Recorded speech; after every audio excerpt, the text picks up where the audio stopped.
And while it may not feel like it today, we are still in the midst of fall. Houston Chronicle meteorologist Justin Bauert is here now to discuss how this fall's warm and dry weather can affect fall foliage. Welcome back, Justin. Thank you for having me. And of course, if you're from Southeast Texas, if you've lived in the Houston area any amount of time, you know that our fall is a little different than other areas. Yeah, it's not like what you get in the northeastern part of the country where there's beautiful fall foliage. Now, we do have some trees that tend to perform, but they're not really native around here. Yeah, so a lot of times, generally speaking, very broad brush, our fall foliage turns more brown and then eventually falls off. You know, similar to what I experienced when I lived in Florida, in North Florida. So, you know, you might have to drive an hour or two to get that real vibrant fall foliage, but weather plays a really big role in how fall foliage kind of plays out. Yeah, so why is it that we don't see that type of vibrant fall foliage for the most part here in Southeast Texas? A lot of it has to do, I would say 95% of it has to do with the fact that our weather is just too warm throughout the course of the summer and the fall.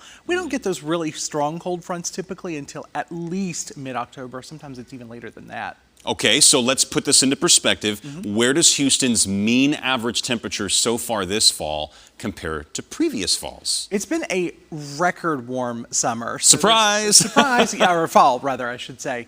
There's only been 1 year that's been a little bit warmer, but actually that's missing a whole lot of data, so we don't even count that year. That year doesn't even count. 89.6 degrees since September 1st. So September 1st to November 17th, yesterday's date, the average high has been 89.6 degrees. The average low, a whopping 67 degrees. That's well removed from both the average high and the average low during a typical meteorological fall. We're talking September 1st to November 30th at Bush Intercontinental. And I know some folks might be looking at that and said, oh, that's only like 8 degrees. 6-degree difference, but that's averaged over a long period of time. That is a really big deal. That's a big deal. 8 degrees difference between, you know, the average high where we quote unquote should be for the entirety of fall versus where we are right now. I mean, that average high is almost 90 degrees. It's November. Exactly. It's November. Now, obviously, those numbers will drop over the next probably week and a half or so.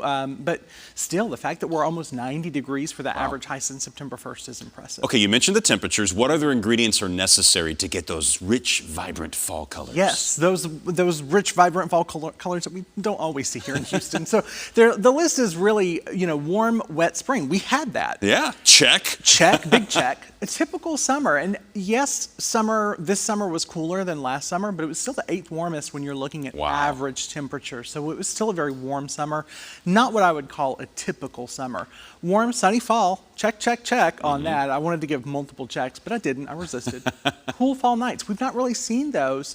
And adequate rainfall. I know you may be thinking warm, wet spring. How are we not adequate rainfall? If you remember August 1st, the tap shut off. Right. So we've not really been anywhere close to average since then. Okay, so that's a problem. Oh, so there are parts of Texas, though, that are experiencing some version of fall. Yeah, absolutely. You made a nice little map to kind of show us. So this is kind of the fall foliage peak, you know, normal. So 1991 to 2020, late October for our friends far out in North Texas, Amarillo, Lubbock, the Panhandle.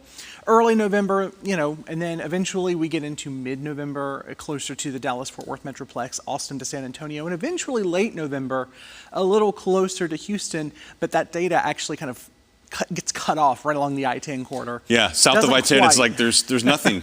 We don't get anything. A whole lot, yeah. There's that one day in December where everything just falls off. And that's kind of all that we get. Now, for folks that want to dig in a little deeper, you've written an article about that. Where can they go to find that? I have. So you can go to the HoustonChronicle.com and get that. All right, look at that nice little map right there. There you go. That is beautiful. Is that what is that showing? So this is current fall foliage. Okay, so the map we just showed was the climatological average.